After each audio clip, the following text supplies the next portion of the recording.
What's up, dude? Hello, everybody. Welcome to my YouTube. Sorry, that was my dog. Um, Welcome back to my YouTube channel. So today's case, we are talking about Charles Vallow Daybell. This is a really long case, and I hope that I have all the important information in this video. However, I'm not going to talk about the court case right now. I thought that I would maybe save that for Monday.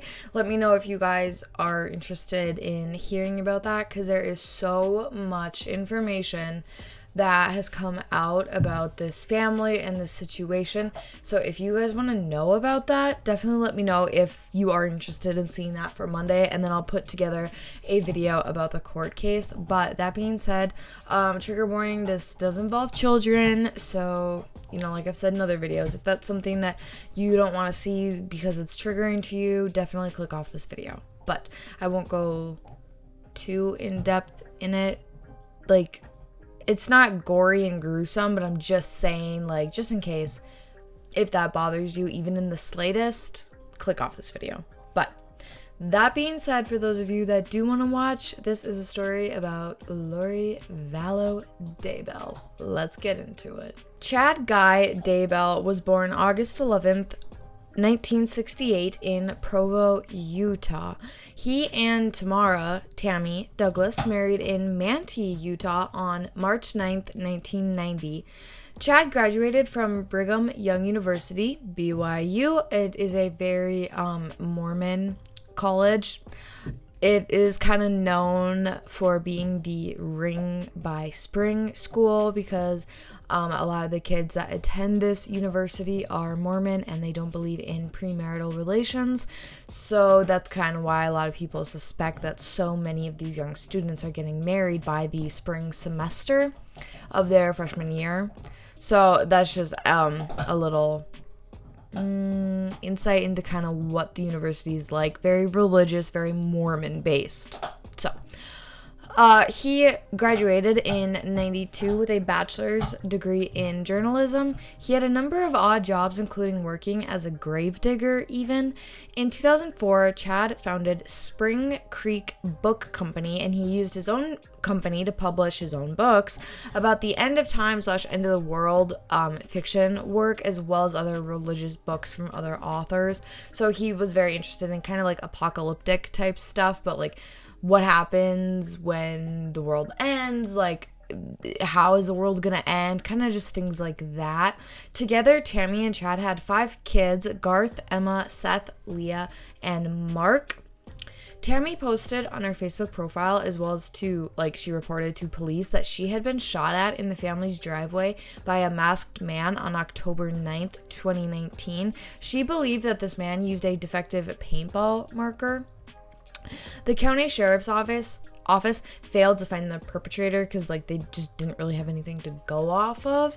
10 days later, Tammy was found dead in her home from what was reported to be natural causes. Chad claimed that the night before she had gone to bed with a terrible cough and had just passed away in her sleep. An autopsy was not performed on her body at the time, as Chad decided not to do one, and the county coroner didn't overrule this decision. They were just like, okay, that's fine. It is up to the family, and nothing at the time seemed suspicious about her death. 2 months later, though, her body had been exhumed, and only then was an autopsy done on it. The results determined that she had been asphyxiated by somebody, so she had been strangled to death, but nothing real significant was done or looked into about her death. And genuinely, I don't know what made them go back and perform an autopsy after she had been buried. I'm not really sure about that. But anyways, found out that she had been strangled by somebody. Lori Ryan Daybell, or Charles Vallow Daybell, she was born as Lori Noreen Cox on June 26, 1973 in San Bernardino, California. When she was 19 in 1992, she married her high school boyfriend, Nelson Yanes. However, it wasn't long after, and the two divorced. I mean, getting married at 19, that is kind of young. So I'm not really surprised to hear about this quite often. On October 22nd, 1995, when she was 22, Lori married William LaGoya, 23 years old, in Travis County, Texas. The two of them had a son named Colby in 96. And then this couple divorced on February 25th, 1998, so only 2 years after their son had been born. In 2001, Lori married Joseph Anthony Ryan Jr., who decided to legally adopt her son Colby. Then together they had a daughter named Carlee in 2002. Joseph filed for divorce from Lori on August 13th, 2004, and he was finalized May 18th of 2005. And in 2007, Lori's brother, Alexander Lamar Cox, or Alex as he goes by, attacked Joseph because he allegedly had been abusive to Lori and the kids. Alex had tasered Joseph and threatened to murder him on one occasion. Joseph pled guilty and was sentenced to 90 days in jail. On February 24th, 2006, Lori and Leland Anthony Vallow got married in Las Vegas, Nevada. He is more commonly known as Charles Vallow. I don't really know why he goes by Charles, because that is not even his middle name, so that doesn't make any sense, but we're going to refer to him as Charles in this video. So he was formerly a Catholic, but then he converted to the Church of Jesus Christ of Latter-day Saints, LDS, Mormon, kind of all, like, that's all the same thing. So he and his new wife could share the same faith. This is, again, really common for couples to do. I know numerous people who have converted to a different faith in order to marry their spouse, because for some people, that really is a thing that they are, like, not worried about, but it's just really important to them that they're the same faith as their partner. My parents, when they got married, they weren't of the same faith. My mom was Catholic and my dad was Lutheran, and my grandpa had, on my mom's side, had an issue with that because he and my grandma were very, very Catholic. So for him, it was important. For my mom, she didn't really, like, it didn't bother her. She still married my dad and she never pressured him to convert. But for some people, like I said, that is just something that's really important to them. Charles had 2 children from a previous marriage, Nicholas and Zachary Chase. In 2013, Lori and Charles adopted his grandnephew, Joshua Jackson Vallow, but he goes by JJ. So for this video, again, we will be referring to him as JJ. In late 2014, Lori and Charles moved to Kauai, Hawaii, and around 2015, Lori became obsessed with Chad Daybell's series of books, Standing in Holy Places. Again, remember, he released Christian-based books, or not Christian, but religious-based, well, yeah, Christian-based books, but they were just religious. In 2016, the Vallow family decided to move back to Arizona, and in the fall of 2018, Lori and one of her friends, Melanie Gibbs, attended an event where she was introduced to Chad for the very first time. According to Melanie, Chad had told Lori that they had been married in 7 previous lifetimes because they had gotten along so well and had a lot to talk about and just found each other really interesting, and so that made him think that, like, they probably were married in previous lifetimes. After that weekend, the two of them started to communicate more privately on the DL, and several weeks later, Charles went away for a business trip, so Lori held an intimate overnight get-together at her home. Melanie and Chad were both there. Chad had been speaking at another conference in Mesa, Arizona, so he was in the neighborhood and decided to stop by. Melanie would later say that Chad was showering Lori with attention and was going on about his unusual religious beliefs and the deeper mysteries of God with a small group of people. Chad is kind of an interesting guy, like, religiously. He was talking that there's, like, light people and dark people, like there's good and there's evil people, and just kind of has some very different thoughts about religion and kind of how the world works. Just kind of, I would classify him maybe as more of like a conspiracy theory type person, and just kind of has like off the wall beliefs in God, just kind of different. Let me see if I can pull up an example here, because I don't really elaborate in my notes too much. So Chad's beliefs were, like I said, like very odd, but just kind of to give you an idea of how odd maybe they were. But he believed in zombies. So that's that's what I mean by like conspiracy theory stuff, like zombies. Not many people actually believe in them. Lori and Chad had told Melanie Gibb that they belonged to the Church of the Firstborn, which is a fundamentalist Mormon group that's often identified as like a doomsday cult. So they believe in the end of the world and are, in a sense, preppers because they want to be able to, make it to heaven. And I don't know how to exactly explain it, but a doomsday cult is just sort of like Charles Manson. That guy was kind of a doomsday cult where they all committed schmooishmide and they were going to get on a spaceship and be saved and just had some very odd ideas. But that's kind of the gist of like a doomsday cult, is just that they think like, oh, the end of the world is coming, like better, commit and make it to a higher power or to a higher level than everybody else. And, the world's going to end anyway, so we might as well just be done. And just kind of odd things similar to that. On December 5th, 2018, Chad and Lori went on the Preparing a People podcast. And then after they finished the podcast, Chad stayed at Lori and Charles's home.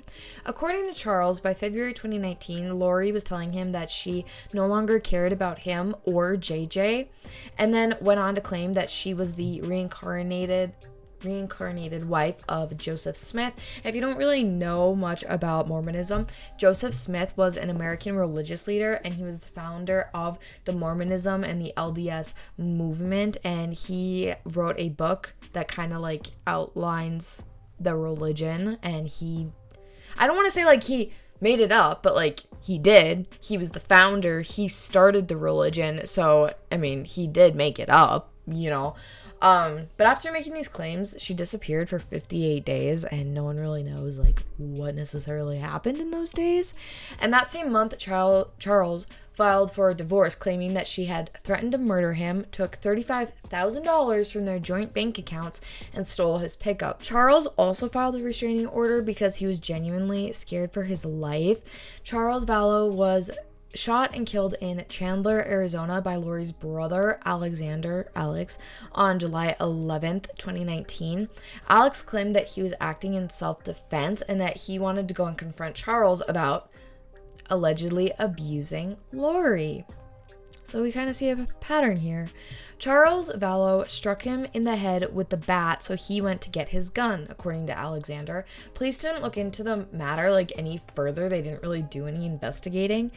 But JJ and Tylee witnessed the murder, and according to another son that Charles had from a previous marriage, who wishes to stay anonymous, said that Lori did not tell them about the shooting, and he learned about it from the news, which is very cold and like, in my opinion, that's really heartless.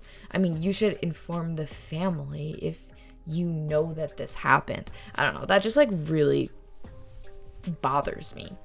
In June of 2022, Lori was indicted for conspiracy to murder Charles, and after he died, his attorney stated that he was primarily concerned for JJ's safety and well-being. JJ needs a consistent routine because of his special needs, so he's someone that just like, if you go out of your normal routine, he kind of has a little bit of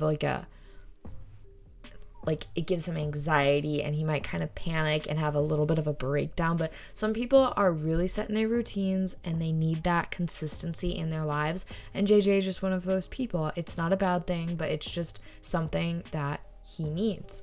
He was also worried about Tylee, but he wasn't able to include her in on his filings since she wasn't his biological daughter, so he had no legal standing. A month later, he withdrew the petition, saying that he wanted to try to make the marriage work with Lori, and then JJ went missing. On September 23rd, 2019, JJ disappeared. There's a doorbell video of him playing with a friend, and that was the last known video of him taken. His last confirmed sighting was at his Rexburg Kennedy Elementary School, and JJ was only 7 years old. The next day, Lori called the school to inform them that she was pulling JJ from his classes because she was going to homeschool him. Now, this is something else that Mormons and people of the LDS church will do, is homeschool their kids, because they believe so strongly in their own beliefs, and they don't want like schools to influence or to sort of sway their beliefs and their religion in a way. They don't want to have that outside influence like clouding them, or they just don't want them to learn about human anatomy or like biology or that kind of stuff, because it doesn't fall within their faith and their beliefs. Hi, Louie. Sorry about that. My dog actually did not, in fact, want to go out. He just didn't want to be in my room with me, I don't think. Okay, so rewind to September 8th, 2019. Carlee was last seen at Yellowstone National Park with JJ, Lori, and Alex, her uncle. Which it's odd that JJ disappeared in 2023 and Carlee disappeared in 2019, that there was such a gap between the two disappearances and that they didn't happen at the same time, unless that was to throw the scent off a little bit, maybe. But in October 2019, Colby had 2 payments on Venmo paid to him by Carlee's account. So she and Colby are half siblings, and the payments from October 10th had a message saying "we love you," and then one from October 16th just had a heart emoji. Colby claimed that he hadn't heard from her since these transactions on Venmo. He tried to text her because he was worried about her, and she just said that she was safe but too busy to talk. He tried to call her multiple times, but she didn't answer, and that's when he began to get worried about her and her well-being. On November 5th, 2019, just 2 weeks after Tammy had passed away, Chad and Lori were married in Hawaii, and it was at their wedding that Lori told people that Carlee had passed away back in 2017, and that Lori had no minor children under the age of, 18. JJ's grandma requested that the police visit Lori's house to conduct a welfare check on JJ, and Lori informed them that he was just in Arizona with a family friend, Melanie Gibb. That same night, neighbors saw Lori and her brother Alex packing a pickup outside of her townhome, and when police did a follow-up with Melanie, she told them that JJ was not with her and hadn't been for several months. The next day, Lori's home was searched, but of course, it was abandoned. Chad's home was also searched, and over a week later, Melanie informed the police that Lori and Chad had asked that she lie to the cops about where JJ was, but ultimately she refused, and that's why she said, "I haven't seen him for several months." In the efforts to try to find JJ, they also learned that Carlee was missing. Again, there were huge gaps in this. So Lori claims Carlee died in 2017. Her last known sighting was in 2019, and she was with Lori, but it wasn't until 2023 that authorities became aware of this. From December 2019 to January 2020, the Rexburg police were looking for JJ, Carlee, as well as looking into Tammy's death. The investigation intensified and the FBI even got involved. Lori and Chad had taken a flight to Idaho, and that was being investigated as well, because it was like, why did you guys just randomly go to Idaho? Tammy's body had been exhumed as well for an autopsy. In October of 2019, Lori rented a storage locker, and authorities turned their attention there. So I want to kind of back up, and the thing with Tammy's autopsy is I believe that's why they had her autopsied, was because of the 2 kids going missing. So earlier when I said I'm not sure why they did, now I'm just kind of coming full circle in my own notes. I'm reading off my notes, but so that was why they wanted to figure out why she died, what happened, and it was because of asphyxiation. So then that really sent up some red flags on Chad's part, that she died of asphyxiation. Chad didn't want an autopsy to be done. That's a little suspicious. So now going back to October 2019 with the storage locker, when the cops investigated, they found clothing, bikes, and photos that belonged or were associated with Tylee and JJ. They suspect that these items had been abandoned when Lori suddenly left at the end of November 2019. On February 20th, 2020, Lori was arrested in Hawaii and charged by the prosecutors in Madison County, Idaho, with 2 felony counts of desertion and non-support of dependent children. But remember, she claimed she had no minor children. Lori was also charged with 3 misdemeanors, such as resisting or obstructing officers, criminal solicitation to commit a crime, and contempt of court. She was held on a $5 million bail, and later she agreed to being sent back to Idaho to fight her charges. She claims she's innocent, but And that was then her bail was lowered to $1 million. On March 4th, 2020, NBC News reported that documents showed that Chad and Lori were convinced that Tylee and JJ were possessed and had become zombies. Remember, they both believed in zombies. On June 9th, 2020, police got a search warrant for Chad's home, where they found human remains buried in a pet cemetery. Later that day, Chad was booked into jail on obstruction of concealment of evidence. Later, he was charged with felony murder, and his bail was also set for $1 million. On July 2nd, the prosecutors dropped 2 of Lori's charges, 2 felony counts of desertion and non-support of dependent children. In their place, she was charged with obstruction or concealment of evidence in regards to her children's remains. My dog is back. On May 25th, 2021, Chad and Lori were indicted on conspiracy to commit first-degree murder